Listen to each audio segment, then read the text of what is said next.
Assalamualaikum warahmatullahi wabarakatuh. Bertemu Waalaikumsalam kembali warahmatullahi. eh, dalam acara ngopi ngobrol happy bersama Rusmadi Wongso. Sehat semua sahabat ya. Pada hari ini kita mengangkat topik yaitu IKN dan kesiapan pertanian di Kalimantan Timur. Dan yang luar biasa pada hari ini kita kedatangan tamu seorang guru besar pertanian yaitu Bapak Profesor Dr. Rusdiansah dan kebetulan juga beliau saat ini sebagai dekan Fakultas Pertanian. Boleh tepuk tangan ini kehadiran beliau nih. Baik, Pak Rusdi kita ngobrol ringan aja ya. Tempatnya juga di tempat yang apa? Tempat Santai. yang santai, ndeso banget di Gubuk Semar. Ya. Ya mudah-mudahan ini apa acara ini bisa memberikan informasi banyak terkait dengan pertanian. Pak Rusdi, menurut Pak Rusdi bagaimana melihat atau memposisikan pertanian atau pangan itu dalam sebuah pembangunan sebuah negara? Oke, baik Pak Rusmadi. Kalau kita pertanian ini kita ibaratkan sebuah bangunan, maka bangunan itu adalah pertanian itu adalah pondasinya. Oke. Kalau pondasinya kokoh, maka bangunan itu akan kokoh. Tapi apabila pondasinya Lemah. goyah, goyah, maka bangunannya juga akan goyah. Karena kalau kita bicara tentang pertanian, tidak ada satu manusia pun, tidak ada satu makhluk hidup pun yang tidak butuh pangan. Dan sumber pangan itu adalah dari sektor pertanian. Iya, luar biasa. Saya kira peranan daripada pertanian. Jadi saya ingat ini, ingat apa yang dikatakan oleh Bung Karno pada Ya, saat peletakan batu pertama pertama, ya. ya, Waktu itu Fakultas Pertanian UI ya, ya, yang kemudian kelak menjadi Institut Pertanian Bogor. Apa yang dikatakan oleh Bung Karno bahwa pangan itu adalah soal hidup dan mati. matinya sebuah bangsa. Luar biasa. Saya kira apa yang disampaikan oleh Pak Prof Rusdi ini memposisikan begitu pentingnya pertanian dan pangan bagi bangsa ini. Kemudian Pak Rusdi, ini Kalimantan Timur ini bagaimana dari sisi agroekologi kemudian pasar, karena kebutuhan pangan ini kan nggak habis-habis, Betul. tetapi sampai saat ini kita masih mendatangkan dari luar. Iya, Gimana betul. Pak Rusdi melihat Ya, sampai sekarang kenapa Kalimantan Timur tidak bisa memasok kebutuhannya sendiri? baik. Kalau kita bicara tentang pertanian di Kalimantan Timur, yang sering orang lupa adalah mengamati agroekologinya. Oke. Ya, salah satu permasalahan pokok kita di Kalimantan Timur ini ada beberapa poin ya. Yang pertama itu curah hujan. Curah hujan di Kalimantan Timur ini sangat tinggi. Kemudian tanah kita sangat masam. Kemudian kelembapan kita juga tinggi. Intensitas cahaya kita rendah.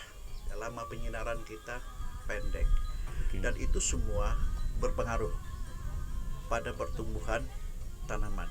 Tidak semua tanaman pertanian itu bisa kita kembangkan di Kalimantan Timur. Jadi kita harus bijak di situ. Seringkali kita dalam mengambil keputusan selalu salah karena tidak mempertimbangkan agroekologi Jadi kita lihat itu. agroekologinya, Ya, walaupun dari sisi pasar jumlah penduduk kita kan sudah ya, hampir 3,8 juta. ya betul. Artinya pasar ada, Ya, dan menurut catatan statistik yang ada kita masih memasok ya, berapa ini kebutuhan terutama beras misalnya Pak ya. Rusdi.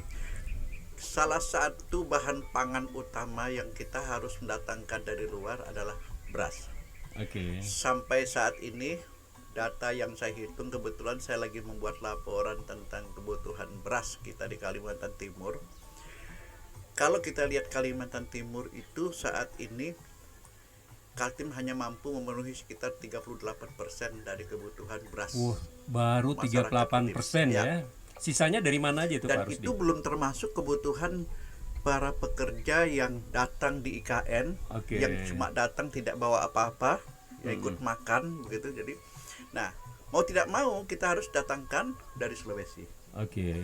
Nah, kemudian kalau kita lihat lagi dari 38% yang kebutuhan yang baru mampu memenuhi kebutuhan Kaltim itu 45% berasal dari Kutai Kartanegara. Oke. Jadi ada 5 kabupaten pemasok beras kita paling utama adalah Kutai Kartanegara, PPU, Pasir, kemudian Berau, dan Kutai Timur. Dan itu memasok sekitar 96,7% kebutuhan beras Kaltim. Jadi kita bisa lihat kalau Jadi 3 daerah itu aja. 5 5 Kukar, PPU, kemudian PPU, Pasir, Pasir, Berau, Berau dan dan Kutai Timur. Kutai Timur. Samarinda nggak masuk ya? Nggak masuk. Ya. Oke. Kalau Samarinda itu kalau tidak salah adalah urutan ke-8. Oh iya. Oke. Jadi luar biasa ini, kita sampai saat ini masih memasok bukan saja beras ini, termasuk juga kebutuhan daging, apalagi sapi, bahkan kambing pun masih memasok dari luar ini. Yang paling sederhana itu Pak Rusmadi justru kangkung. Kangkung itu adalah tanaman yang paling mudah tumbuh. Oke. Sayur-sayuran yang paling mudah tumbuh itu kangkung. Kita masih datangkan sampai 200 ton per bulan. Kangkung Lombok? Apalagi Lombok. Kalau Lombok itu sudahnya ya, kita tidak bisa hitung. Ini kangkung yang sederhana, yang gampang ditanam, umur 4 minggu, 3 minggu sudah bisa kita panen. Itu kita harus masih mendatangkan dari luar. Nah, kita harus berpikir keras untuk itu. Apalagi sekarang IKN ya, di Kalimantan Timur ini. Kalimantan Timur. Maka mau tidak mau, tidak hanya pangan pokoknya yang kita kita siapkan, tapi juga pangan tambahan alternatifnya juga harus kita siapkan gitu. Tadi Pak Rusdi mengatakan bahwa hampir 90%-an pasokan dari 5 daerah ini ya, termasuk PPU kalau begitu ya. Bahkan PPU tercatat di urutan kedua kontribusinya terhadap beras Kalimantan Timur. Ini hari ini PPU, kemudian IKN, ini pasti kemudian lahan pertanian yang potensial pasti ini tergerus ini. Betul. Jadi kalau begitu apa yang harus dilakukan oleh kita dalam rangka pertanian khususnya beras, apalagi sapi, daging, kemudian daging ini menjadi Kalimantan Timur pada posisi ikut ambil bagian. Ya. Jadi kalau kita bicara tanaman pangan dulu sebelum kita bicara ke sektor peternakan, kalau kita bicara tanaman pangan, sebetulnya Kaltim ini kalau kita pacu sebetulnya bisa mampu memenuhi sekitar 70-80%. Yang jadi masalah itu adalah sampai sekarang ya, yang sederhana sebetulnya masalah sederhana, irigasi. Kita punya uang banyak, hampir 15 tahun sarana irigasi itu dibangun, tapi belum mampu memenuhi kebutuhan air dari lahan sawah kita yang hanya sekitar 36.000. Kira 36.000 itu Kalimantan Timur. Kalimantan Timur 36.000 kalau dikali 2 kan. Itu yang irigasi teknis? Irigasi teknis itu hanya mampu memenuhi 13% kebutuhan air. Masya Allah. Bayangkan. Tanaman padi sawah. Artinya kita potensi ada, tapi kita bersoal terkait dengan irigasi. Padahal sumber air kita banyak, gitu. Nah, jadi ada yang salah sebetulnya di situ. Jadi kita uang banyak kita buang, banyak terbuang, sementara yang kita butuhkan tidak. Kemudian yang kedua Pak Rusmadi, juga permasalahan pokok kita di Kalimantan Timur ini terkait dengan faktor pertanian, bukan hanya tanaman pangan ya, bukan hanya padi, jagung dan kedelai itu, termasuk tanaman sayur-sayuran dan lain-lain dan hortikultura lain-lain, itu kemasam tanah. Hampir seluruh Kalimantan Timur ini tanahnya masam. Ya, masam. Rata-rata pH kita itu ada di 4,25 4,3. Kalau itu kita paksakan, kita tidak akan mampu menghasilkan produksi yang tinggi ya. Tinggi. Nah, Pak Rusdi, ini artinya Kalimantan Timur sendiri kalaupun dipaksakan untuk kemudian nanam padi gitu ya, maksimal itu 70% ya karena aspek agroekologinya. Nah, menurut pandangan Pak Prof, komoditas apa saja di Kalimantan Timur terutama terkait dengan pangan itu yang kira-kira potensi untuk kita kembangkan? Yang paling berpotensi ada 2 komoditas utama. Padi jagung. Padi dan jagung. Kemudian ketiga itu kedelai. Dan keempat itu sayur-sayuran daun. Ya, sayur-sayuran daun. Kenapa sayuran daun? Sayuran daun kita tidak perlu ngambil buahnya, tapi sayur-sayuran buah di tempat kita belum mampu menyediakan itu. Kita harus datangkan dari Jawa atau Sulawesi. Apa kita untuk kebutuhan misalnya sayuran itu nggak mungkin untuk kita suplai dari tanah Kalimantan Timur ini? Sebetulnya bisa Pak Rusmadi, tapi high cost. High cost. Kan teknologi ada hidroponik, terutama untuk daerah-daerah perkotaan, misalnya seperti Samarinda, Balikpapan, kemudian IKN, itu potensinya kan ada itu. Betul. Seberapa Tapi besar itu? hanya skalanya skala terbatas, Pak. Oke, jadi tetap kita masuk dari luar Tetap ini. kita masukkan dari luar. Nah, kalau saya melihat untuk kebutuhan kita terutama untuk sayur-sayuran, sebetulnya Samarinda itu lebih baik diarahkan untuk penyediaan sayur-sayuran, Oke. khususnya untuk IKN. Oke. Ya, Sahabat semua, kita Kalimantan Timur punya potensi, walaupun dari sisi agroekologi mungkin tidak bisa maksimal ya, terutama untuk pertanian tanaman pangan. Tetapi kita tidak pernah berhenti untuk berupaya terus untuk memasok kebutuhan lokal. Apalagi ini catatan-catatan yang kita dapatkan bahwa hampir semua kebutuhan pangan kita ini impor. Jadi kalaupun kita cukup tersedia pangan, beras, bahkan jagung,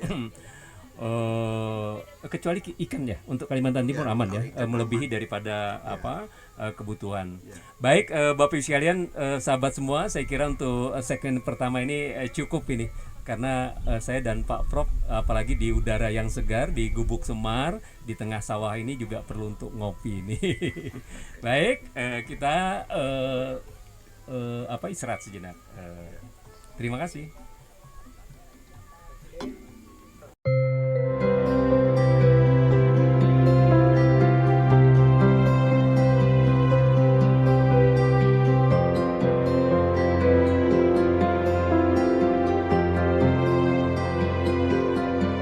Framelands Music.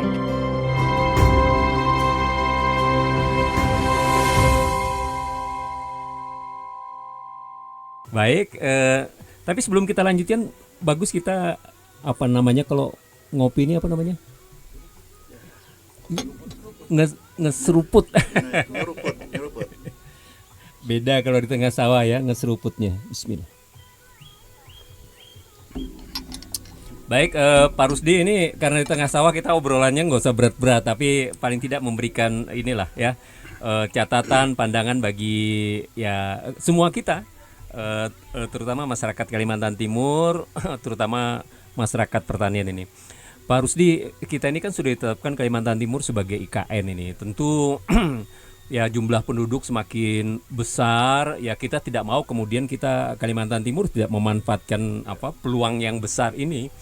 Nah, menurut Pak Prof, apa langkah-langkah strategis yang harus dilakukan ya oleh pemerintah, oleh semua stakeholder lah? Ya. Ada beberapa catatan penting di situ, Pak Rusmadi. Ya, dalam bagaimana kita berkontribusi membangun, ya, terutama dalam menunjang kebutuhan ibu kota negara.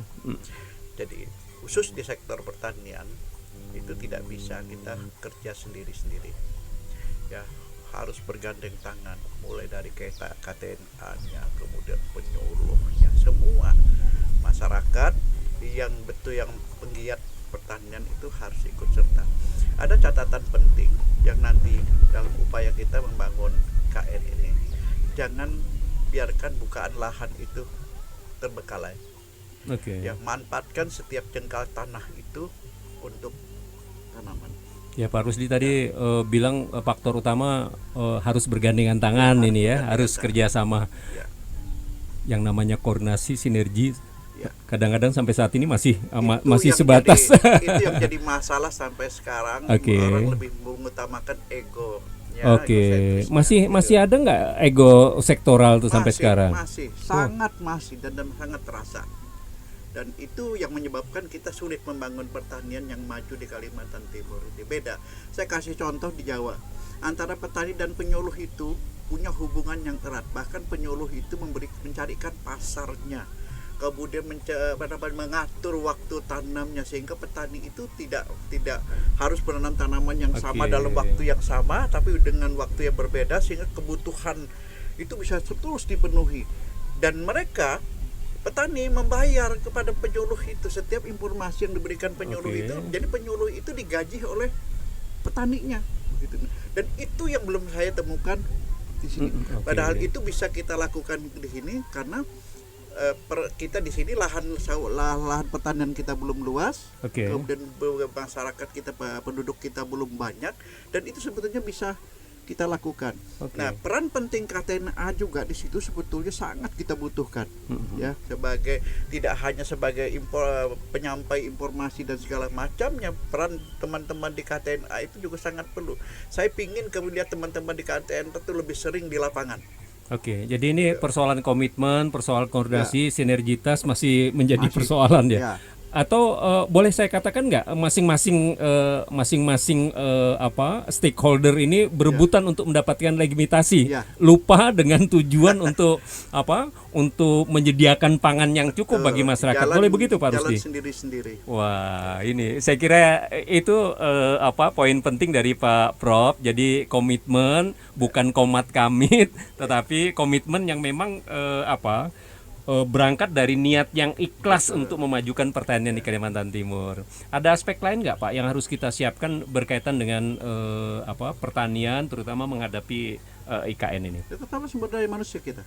Oke. Sumber daya Menurut manusia pandangan kita. Pak Prof, kenapa sumber daya manusia Sumber pertanian daya kita di sektor pertanian ini sangat tertinggal, jauh. tertinggal dalam pengertian Dalam segi jumlah? jumlah, kemudian pengetahuannya, penggunaan teknologinya, penguasaan teknologinya Oke. masih tertinggal. Nah, kalau Pak Rusdi ini kan sebagai dekan ini, Iya. walaupun saya sebagai mantan juga sih. Pak Rusdi ini peranan daripada perguruan tinggi ini ya, Fakultas Pertanian lah paling tidak Unmul dalam kaitannya dengan menyiapkan sumber daya manusia yang Pak Rusdi bukan saja jumlah tetapi juga ini soal ketangguhannya ini. Ya. Khusus di Fakultas Pertanian saat ini, jadi bukan saat ini, sudah kita lakukan sejak 3 atau 4 tahun yang lalu. Mahasiswa kita libatkan secara aktif. Mahasiswa harus lebih banyak ke lapangan.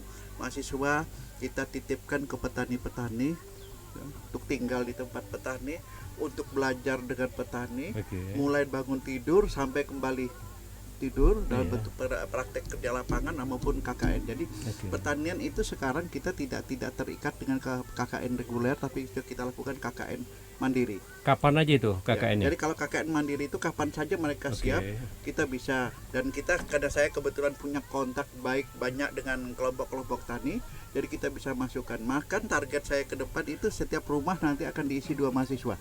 Setiap rumah petani ini. Ya, setiap rumah petani akan ini diisi oleh 2 mahasiswa. Ini luar biasa ini, apalagi selaras dengan kampus Merdeka, Merdeka Belajar itu. Jadi petani mahasiswa ini betul-betul diminta untuk untuk hidup bersama dengan petani. Bahkan ke depan anak-anak itu juga akan kita akan kirim keluar. Kirim keluar mungkin secara bertahap karena memang anggaran kita terbatas. Paling tidak anak-anak itu kita sebelum mereka menyelesaikan studi, mereka punya pengetahuan bagaimana sih perkembangan pertanian di luar. Tidak hanya di Jawa, di Sulawesi, tapi bahkan keluar dari Indonesia pun ke Thailand kita kirim itu. Ya, setiap tahun. Seperti di sektor peternakan itu tiap tahun kita ngirimkan 2-3 orang ke Australia, ke New Zealand. Wah, luar biasa nih. Apa nggak ada kekhawatiran nih, karena nampaknya di sektor pertanian ini nggak ngikuti perkembangan zaman sekarang. Anak-anak muda yang kita harapkan tuh kemudian terjun ke lapangan ini kan apa-apa serba IT ini. Bagaimana apa yang harus kita lakukan dalam rangka untuk kemudian pertanian ini menjadi sebuah usaha dengan platform digital itu mungkin nggak Pak Rusdi? Mungkin. Bahkan anak-anak sekarang mahasiswa kita wajibkan penggunaan. Jadi mereka punya Android segala macam. Android itu tidak hanya sekedar untuk main game sekarang, tapi Android itu mereka gunakan sebagai mencari informasi. Nah, salah satu teknik cara kerja kita dengan mereka, kita buatkan tugas-tugas yang membutuhkan informasi dari Android itu. Mereka harus cari dan mereka buat, dan mereka harus paparkan, mereka harus sampaikan, sehingga nanti kita lihat perkembangannya gitu. Jadi penilaian itu bukan hanya sekedar di bangku kuliah lagi sekarang itu, tapi justru dari tugasnya itu proporsinya kita buat paling besar, sehingga mereka terpacu. Kalau di negara-negara maju itu kan pakai teknologi nyiapin lahan, kemudian nanam juga kan, kemudian bahkan nyemprot juga pakai pakai drone. Sudah mulai ini Pak ya. Di Kalimantan Timur ada nggak ya? Sudah. Belum. Tapi kelihatannya Pak Rusdi melihat kemungkinan salah satu untuk menarik anak-anak muda kita supaya mereka terjun ke pertanian, salah satunya dengan ini, Iya. dengan platform digital itu ya. Betul.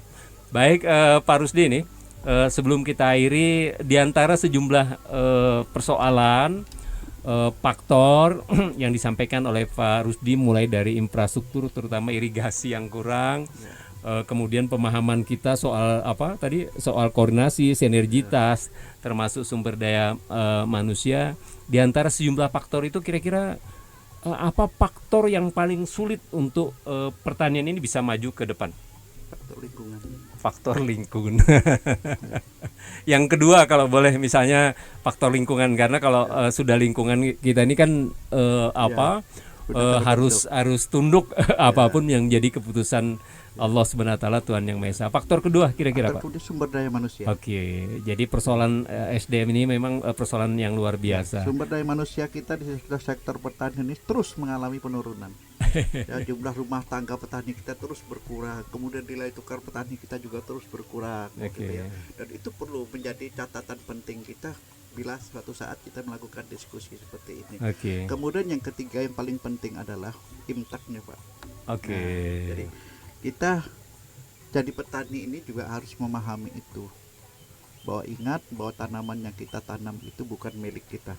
Oke. Tanaman yang kita tanam itu ada pemiliknya.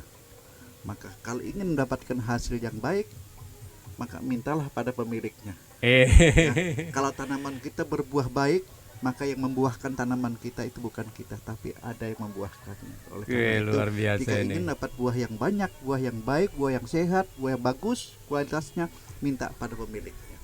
Kemudian yang ketiga, jangan lupa sisihkan setiap hasil yang kita peroleh, karena sebagian hasil yang kita peroleh itu juga ada yang membutuhkannya. Ada yang berhak juga. Wih, luar biasa. Kita bukan saja dapat pengetahuan tentang pertanian, tetapi juga bagaimana hidup supaya berkah ini.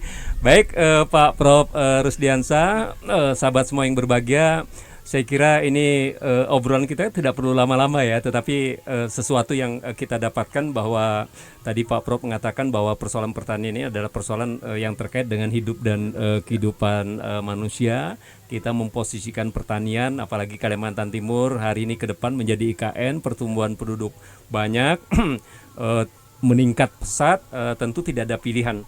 Apapun harus kita lakukan dalam rangka untuk mempersiapkan.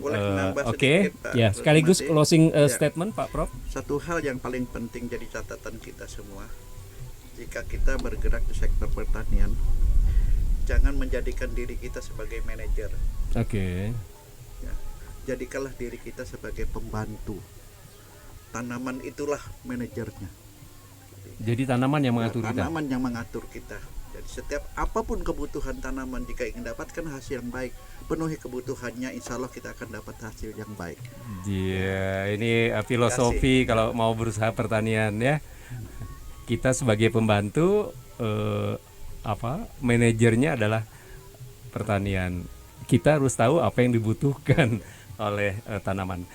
Sayang tanaman, sayang pertanian itu adalah kecintaan kita kepada Allah Subhanahu wa taala. Mudah-mudahan ini menjadi inspirasi sekaligus spirit bagi kita untuk tetap mencintai pertanian, mencintai lingkungan, dan mudah-mudahan kita semua diberikan kesehatan, dan Kalimantan Timur hari ini dan ke depan terus bersemangat untuk menyiapkan pertanian dalam rangka untuk mendukung IKN. Sekali lagi terima kasih, luar biasa.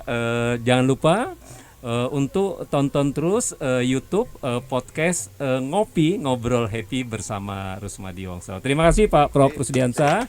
Mudah-mudahan sehat walafiat. Kita tutup. Wassalamualaikum warahmatullahi wabarakatuh.